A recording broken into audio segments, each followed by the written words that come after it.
the day the sun disappeared. His breathing echoed off the walls, louder than he expected. That was when he realized something terrifying. The acoustics of the room had changed. The cell didn't sound the same in darkness. It sounded bigger, like the space around him had stretched when the lights went out, like the walls had taken a step back. He crouched, sweeping his hand across the floor to find the bed frame. Something solid, something that proved the room was still the same size. But his fingers brushed only empty space. He crawled forward, quicker now, panic rising, palms searching desperately. Nothing. The bed wasn't where it was supposed to be. Then a gentle vibration rolled through the floor. A low, slow thump. Not machinery. Not pipes. Something moving beneath him. Something alive. He froze, hands hovering just above the cold surface. He whispered hello. Even though he knew he didn't want an answer, his voice didn't bounce back normally. Instead, it sounded swallowed, like the darkness ate his words before they reached the wall. A faint metallic clatter sounded from across the cell. He spun toward it, but saw nothing. He took a shaky step, hand out, and touched something warm. A warmth that didn't belong in a concrete box. He yanked his hand back instantly. The warmth lingered on his skin like a fingerprint. Behind him, something brushed past his shoulder. He jerked forward, nearly falling. He felt no hand, no object, just a disturbance in the air, like something unseen had slipped by him. Then came another whisper, this one drifting from somewhere near the floor. You walked into a place that doesn't let anyone walk back out. The darkness thickened, and for a moment he couldn't breathe. It felt like the air was pressing against his chest, compressing his lungs. He gasped, clawing at the emptiness around him. Somewhere deep inside the walls, something groaned, long, slow, like metal bending. The floor trembled again, and he understood something with perfect, icy clarity. This wasn't normal darkness. This was intentional darkness. And whatever lived in it had been waiting for him. The cell that forgot he existed. Each morning, he woke with the same question in his mind. Why does this cell feel like it's alive? And each morning, he pushed the thought away, because believing that meant accepting something far worse. That ADX Florence wasn't just a prison. It was a trap built with secrets he wasn't meant to understand. One afternoon, while tracing cracks in the floor, he noticed something new. One of the cracks wasn't straight like the others. It curved. He knelt and followed it with his fingertip. It wasn't a crack at all. It was a mark, like something had been dragged across the floor from the door to the center of the room. He replayed every movement he'd made the night before. He knew he hadn't caused it. The guards never stepped inside. So who or what had moved through his cell while he slept? He started staying awake at night, listening. Sometimes the scraping sounded closer, sometimes farther. Sometimes it vanished entirely, replaced by soft breaths he couldn't explain. He tried banging on the door, begging guards to check the walls. They ignored him every time. The walls themselves changed subtly over time. Some mornings they were ice cold, like touching the inside of a freezer. Other mornings, the walls were lukewarm, as if something on the other side radiated heat. He tried to tell himself the prison had heating issues, but the temperature always shifted in perfect silence. No vents, no fans, no airflow. One day, he pressed his hand against the wall and kept it there. For a moment, nothing happened. Then, beneath his palm, something tapped back. One tap, then two, then a long, dragging scrape directly under the concrete surface. He jumped away, heart slamming against his ribs. After that, he started hearing odd rhythms in the cell, tapping patterns, scraping loops, pulsing vibrations, like something communication-like, almost like Morse code. But he didn't dare decode it. One evening, the window's slit glowed faintly. Not sunlight, but something dull and gray, as the clouds were pressed directly against the concrete roof. He stood on his toes to look, but saw no sky, no clouds, just a strange fog-like haze that made no sense for Colorado's dry air. Over time, he realized something more disturbing than the noises. The cell wasn't built to keep him in. It was built to keep something else inside the walls. And for the first time, he wondered whether he was locked up at the prison, or whether the prison was locked up with him. the lights that turned against him. As he stared at the loose screw he'd found, he noticed something unsettling. It wasn't rusty. It wasn't old. It looked freshly twisted out, as if removed minutes before the lights flickered. His hand shook as he set it on the floor. He glanced up at the vent again. The mesh covering it bowed slightly outward, like something inside had pushed against it. Dust drifted down in tiny spirals. He stepped back, unwilling to stand directly beneath whatever forced the metal outward. A low hum pulsed through the room next, not from electronics, not from machinery, but from the concrete itself. It felt like a deep vibration, almost like the cell was groaning. He touched the wall. The vibration traveled through his fingertips, up his arm, into his chest. Then another flicker, longer, slower, as if the lights were struggling to stay alive. In that split second of brightness, he saw something. The faint outline of a shape crouched behind the vent. Not human size, not guard size. Something smaller, but wrong in all the ways his brain tried to reject. And then darkness snapped back, swallowing the vision. He stumbled to the corner, clutching his knees, trying to control his breathing. But the air felt heavier now, almost warm, carrying a faint metallic scent. He recognized it, the smell of metal that had been scraped too hard, too fast. Vibrations rippled across the floor, not violent, but steady, rhythmic, like footsteps walking directly under the cell. He pressed his ear to the ground. The sounds moved in a pattern, not random, not chaotic.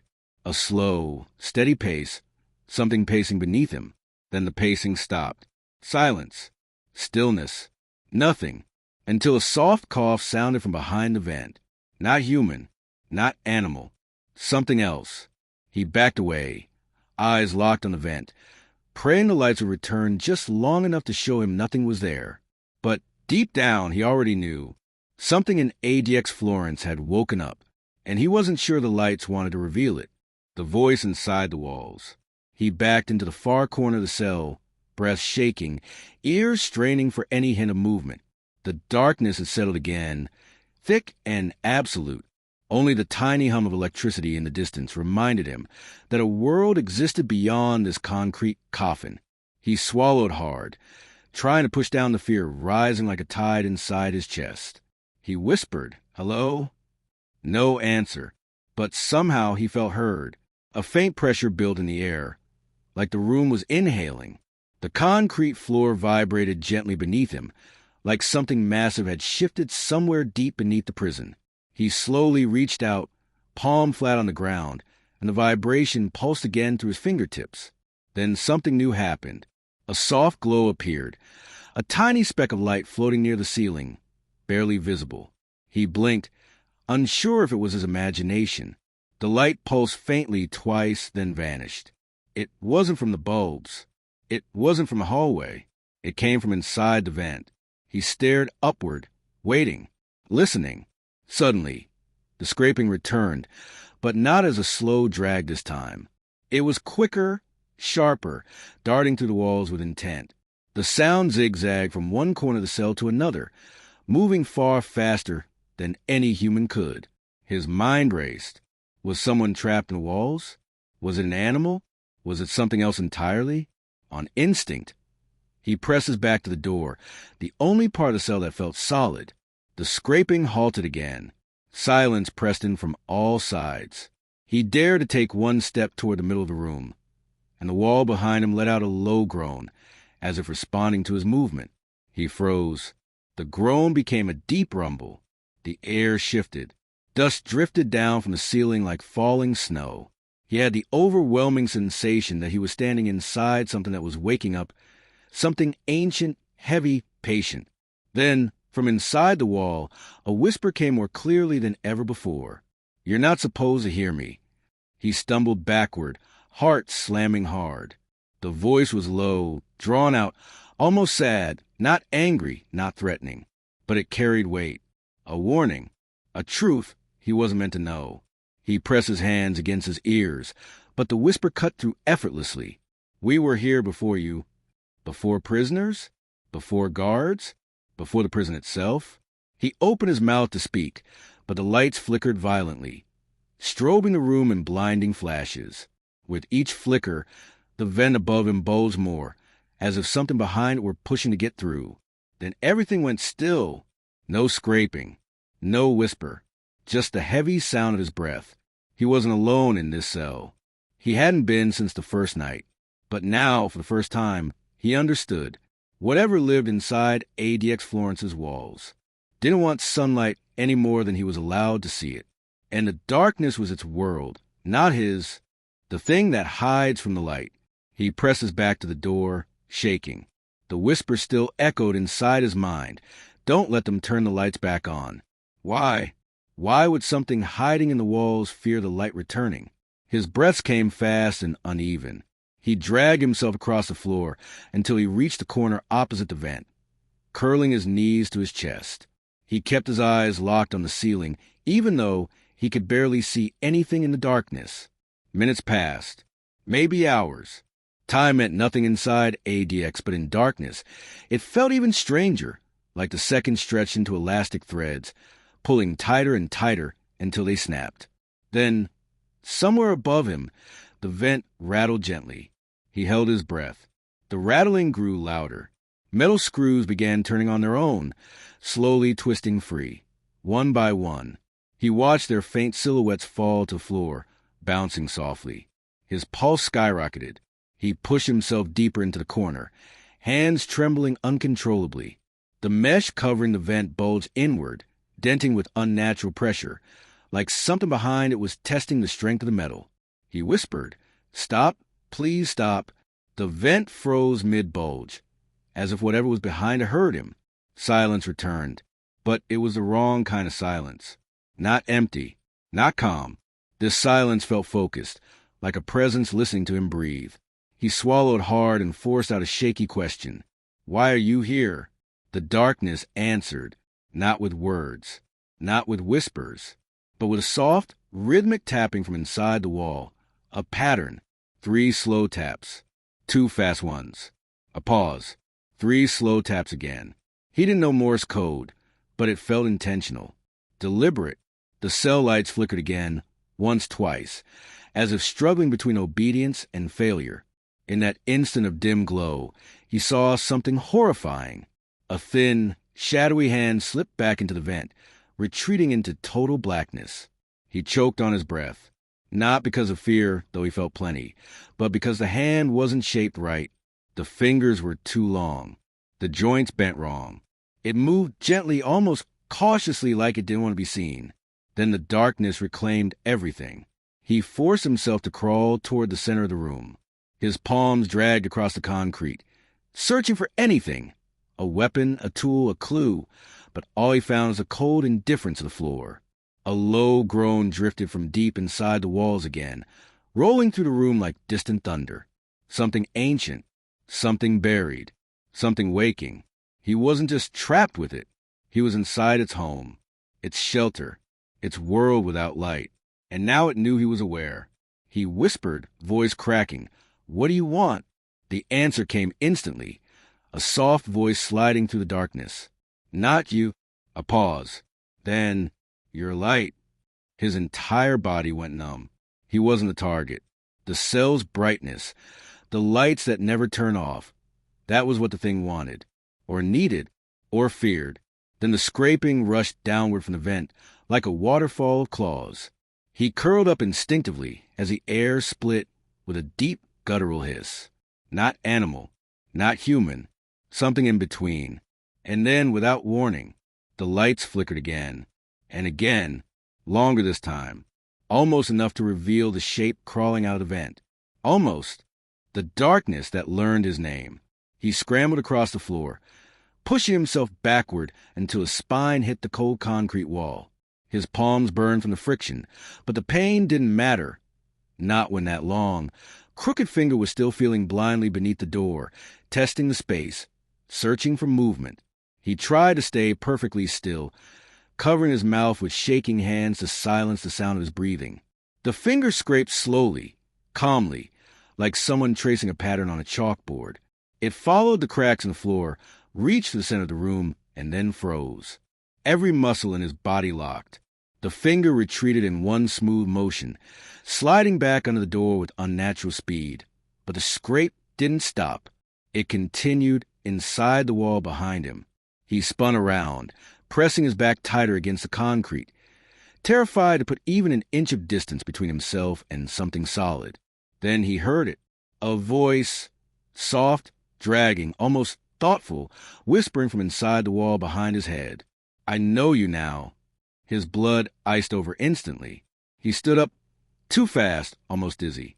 The cell around him felt smaller than ever. The air carried a strange metallic taste, like the flavor of fear itself mixing with the cold. He forced himself toward the center of the room, as if distance would protect him. The lights above flickered again, weaker than before, like they were tiring, losing strength. He stared up at the ceiling. "Please," he whispered, "just turn back on." As if to mock him, the lights flickered again, not brighter but dimmer, as though the darkness was tightening around the bulbs, choking them. The whisper returned, drifting from wall to wall in an impossible direction, like the voice itself was walking a circle around the cell. "Why do you hide?" The question hit him harder than any threat, because hiding meant nothing. It already knew every inch of the room. It already knew him. "I don't want trouble," he stammered, unsure if it even understood him. The wall behind the toilet groaned. The floor beneath him trembled. The vent rattled sharply, shaking dust loose from the ceiling.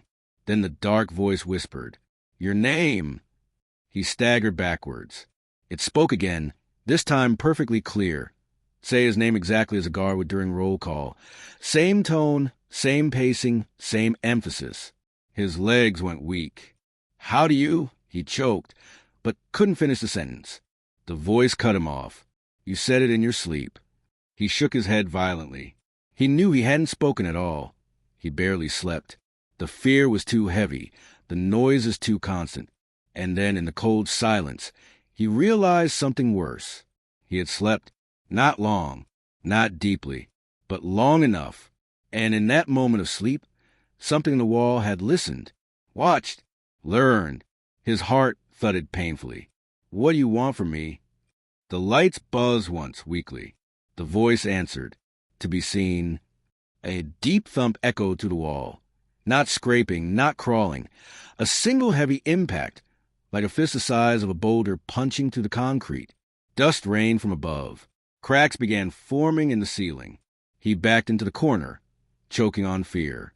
This time, when the voice whispered, it wasn't from inside the wall. It was directly behind him. "Don't run." The darkness that learned his name. He scrambled across the floor, pushing himself backward until his spine hit the cold concrete wall. His palms burned from the friction, but the pain didn't matter. Not when that long, crooked finger was still feeling blindly beneath the door, testing the space, searching for movement. He tried to stay perfectly still, covering his mouth with shaking hands to silence the sound of his breathing. The finger scraped slowly, calmly, like someone tracing a pattern on a chalkboard. It followed the cracks in the floor, reached the center of the room, and then froze. Every muscle in his body locked. The finger retreated in one smooth motion, sliding back under the door with unnatural speed. But the scrape didn't stop. It continued inside the wall behind him. He spun around, pressing his back tighter against the concrete, terrified to put even an inch of distance between himself and something solid. Then he heard it. A voice, soft, dragging, almost thoughtful, whispering from inside the wall behind his head. "I know you now." His blood iced over instantly. He stood up, too fast, almost dizzy. The cell around him felt smaller than ever. The air carried a strange metallic taste, like the flavor of fear itself mixing with the cold. He forced himself toward the center of the room, as if distance would protect him. The lights above flickered again, weaker than before, like they were tiring, losing strength. He stared up at the ceiling. "Please," he whispered, "just turn back on." As if to mock him, the lights flickered again, not brighter, but dimmer, as though the darkness was tightening around the bulbs, choking them. The whisper returned, drifting from wall to wall in an impossible direction, like the voice itself was walking a circle around the cell. "Why do you hide?" The question hit him harder than any threat, because Hiding meant nothing. It already knew every inch of the room. It already knew him. "I don't want trouble," he stammered, unsure if it even understood him. The wall behind the toilet groaned. The floor beneath him trembled. The vent rattled sharply, shaking dust loose from the ceiling. Then the dark voice whispered, "Your name." He staggered backwards. It spoke again, this time perfectly clear, saying his name exactly as a guard would during roll call. Same tone, same pacing, same emphasis. His legs went weak. "How do you—" He choked, but couldn't finish the sentence. The voice cut him off. "You said it in your sleep." He shook his head violently. He knew he hadn't spoken at all. He barely slept. The fear was too heavy. The noise is too constant. And then, in the cold silence, he realized something worse. He had slept, not long, not deeply, but long enough. And in that moment of sleep, something in the wall had listened, watched, learned. His heart thudded painfully. "What do you want from me?" The lights buzzed once, weakly. The voice answered, to be seen. A deep thump echoed through the wall. Not scraping, not crawling. A single heavy impact, like a fist the size of a boulder punching through concrete. Dust rained from above. Cracks began forming in the ceiling. He backed into the corner, choking on fear. This time, when the voice whispered, it wasn't from inside the wall. It was directly behind him. "Don't run." The thing that moves in the dark. He squeezed himself deeper into the corner, trying to push his body through the concrete as the cold breath faded from his cheek. His chest rose and fell in fast, jerking motions. Every part of him wanted to scream, but instinct forced him to stay silent. Silence felt safer, even if it wasn't. He listened, focused, waited. But the room was too quiet now, the wrong kind of quiet. A silence that felt staged, prepared, arranged around him like a trap. He didn't trust it. The cell had become unpredictable, and the darkness felt like a living thing. He took a shaky step forward, just one, and the temperature dropped instantly. Not a breeze, not airflow. A sudden, brutal, unnatural cold that wrapped around his body like icy hands. His breath fogged in front of him. Inside a room that never changed temperature. He backed up again, hugging himself for warmth. The cold retreated. One step forward, cold. One step backward, warmth. It was testing him. He swallowed a gasp as he realized the darkness wasn't random. It responded to movement, to fear, to him. A soft thump echoed from behind the sink. Deliberate, rhythmic. Another thump from the ceiling above him. Then one from the floor beneath. 4 walls. 1 ceiling. 1 floor. All responding at once. As if something huge, bigger than the cell, was shifting its weight around him, adjusting its position, waiting for him to move again. "Please," he whispered. "Don't." The thumping stopped. Not gradually, immediately, like the entire cell froze mid-motion. He dared to breathe again, but the air felt thick, pressing into his lungs, growing heavier with each second. He backed toward the door, hands trembling. Then came the scraping. Not from the walls this time. Not from the vent. Not from above. From inside the floor. The concrete beneath his feet pulsed like a heartbeat. No, not a pulse. A tapping. Something was tapping upward from beneath the surface, tracing what felt like a circle around where he stood. A perfect, slow, tightening circle. He jumped back, landing near the toilet. His heels hit something soft. A piece of cloth? No, there was nothing soft in an ADX cell. He reached down, fingers trembling, and recoiled instantly. It wasn't cloth. It was dust, gathered so thick it felt like fabric. Dust that hadn't been there minutes before. Dust that smelled like something old had crawled out from under the concrete. A low rumble filled the cell, deeper than before, vibrating through every surface. He pressed his hands over his ears, but still felt the vibration shaking through his bones.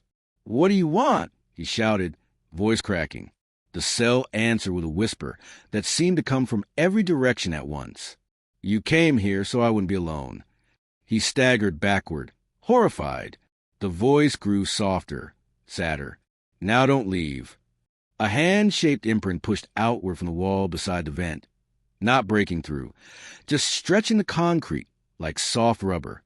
Then another imprint, and another, lots of hands, all pressing, all reaching, all testing the boundary. The room groaned as if struggling to hold them back. Then, all at once, the hands vanished. The lights flickered weakly, like they were gathering strength for one last attempt. The room flashed with a dim, sickly glow, and for a split second, the entire floor rippled as something enormous shifted beneath it. He fell backward in shock, scrambling on his elbows. The rumbling stopped. The darkness settled. And then a whisper drifted up from beneath the floor, so close it felt like it rose through his shoes. "We're coming up." The floor that breathed. He stared at the crack stretching across the floor, chest tight, unable to look away. The dust drifting upward wasn't swirling randomly. It rose in a slow, steady rhythm, like breath exhaled from lungs buried beneath the concrete. He shook his head, backing away, refusing to believe what his eyes were seeing. He pressed himself into the farthest corner, cold sweat rolling down his neck. Every instinct screamed at him to yell for help, to pound the door, to do anything, but his voice had dried up like sand inside his throat. The silence in ADX Florence was already heavy, but now it felt suffocating, purposeful. He watched, horrified, as the crack widened another fraction of an inch with a faint, stretching sound. The ground beneath him swelled upward just slightly before settling back down, like something huge was shifting beneath the slab. A low rumble rolled under the cell, grazing the soles of his feet. He gasped and lifted them instinctively, as if the floor might open and swallow him whole if he stayed in contact too long. His pulse hammered so loudly he could hear it echo inside his own skull. He crouched and pressed a trembling hand against the door, hoping, just hoping, to hear a guard passing. But the hallway was dead silent. No footsteps, no jingling keys, no distant voices. Nothing. It was as if the entire prison had been drained of life. A faint scraping sound snapped his attention back to the floor. The crack pulsed again, dust rising in a slow vertical stream. The dust moved as if pulled upward by invisible fingers. He staggered back toward the wall, stomach twisting with fear. "Stop," he whispered. "Stop, please." His voice cracked on the last word. The dust froze midair. He covered his mouth with both hands. It hurt him. His blood ran cold as the dust slowly drifted down, settling along the crack like powdered snow. A soft tapping followed, rhythmic, almost gentle, like someone knocking patiently from beneath the floor, waiting for him to answer. Tap, tap, tap. He shook his head violently. "No," he whispered. The tapping grew a little louder. Tap, tap. Pause. Tap, tap, tap. Then the voice returned, not from the walls this time, not from the vent, but from directly under the floor, as if the concrete itself were speaking. "Let me see you." His legs almost collapsed beneath him. The voice wasn't angry. It wasn't shouting. It was pleading. The crack pulsed again. Then the vent above him rattled violently, screws falling out one after another like metal raindrops hitting the concrete.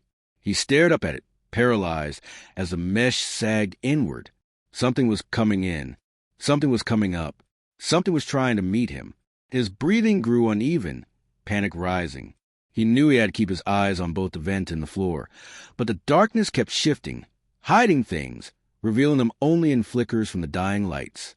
A faint whisper drifted from both directions now, above and below, overlapping softly. "Don't hide from me."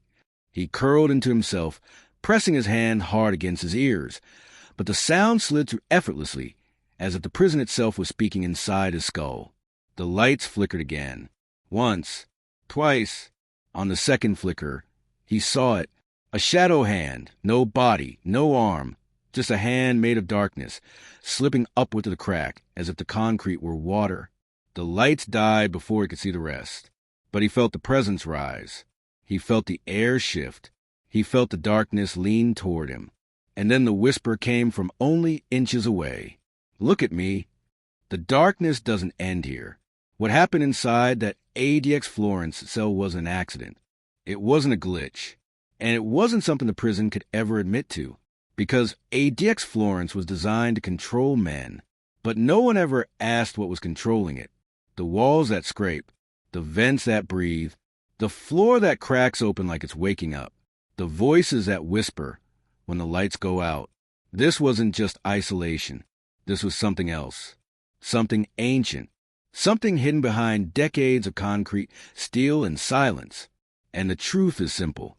If ADX was built to keep the most dangerous people in, then what exactly was built to keep that thing from getting out? As the final lights of that night struggled to flicker back on, one fact became painfully clear. He wasn't the first inmate to hear the whispers, and he won't be the last. Because somewhere deep inside the walls of ADX Florence, something is still moving, still waiting, still whispering in the dark for the next inmate who won't ever see the sun again. And the real nightmare? Some stories end when the cell door closes, but inside ADX, that's when the story begins.